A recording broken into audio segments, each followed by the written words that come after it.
यह एक बरसात भरा दिन था जब रैचल खुद को सड़क के किनारे फंसा हुआ पाया। उसकी कार का टायर पंचर हो गया था और उसे टायर बदलना बिल्कुल नहीं आता था।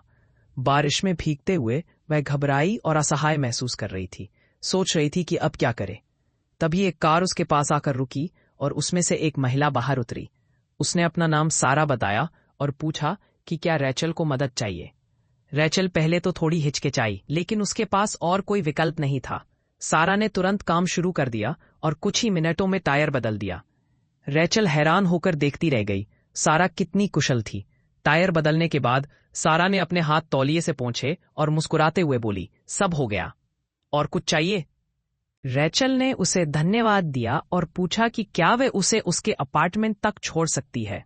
सारा ने तुरंत हाँ कर दी। रास्ते भर रैचल सारा की दयालुता के बारे में सोचती रही। वह उसे पहले नहीं जानती थी, फिर भी सारा ने एक अजनबी की मदद के लिए इतना कुछ किया। अपार्टमेंट पहुंचकर रैचल ने फिर से धन्यवाद कहा।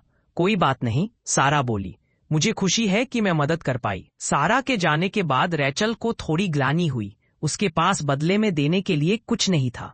वह चाहती थी कि वह भी किसी की मदद कर सके। सारा से प्रेरित होकर उसने तय किया कि वह आगे किसी जरूरतमंद की मदद करेगी। उसने ऑनलाइन एक स्थानीय वॉलेंटियर संगठन ढूंढा जो बेघर लोगों की मदद करता था। अगले हफ्ते उसने एक सूप किचन में सेवा की, भूखे और जरूरतमंद लोगों को खाना परोसा। काम करते समय उसे बार बार सारा का ख्याल आता रहा, जिसने उसे एक बेहतर इंसान बनने की प्रेरणा दी थी। शिफ्ट खत्म होने पर जब वह घर जा रही थी, उसके मन में एक अजीब सी संतोष और खुशी थी। उसने महसूस किया कि अजनबियों की दयालुता एक लहर की तरह फैल सकती है, जो कई जिंदगियों को छू जाती है। अगले दिन रैचल को डाक में एक सरप्राइज मिला। वह सारा का धन्यवाद पत्र था। उसमें उन घर में बने कुकीज के लिए धन्यवाद लिखा था, जो रैचल ने आभार स्वरूप भेजी थीं। रैचल मुस्कुराई, उसके दिल में गर्माहट सी भर गई। उसने समझा कि कभी कभी अजनबियों की दयालुता अनपेक्षित दोस्ती और खूबसूरत संबंधों की शुरुआत बन जाती है।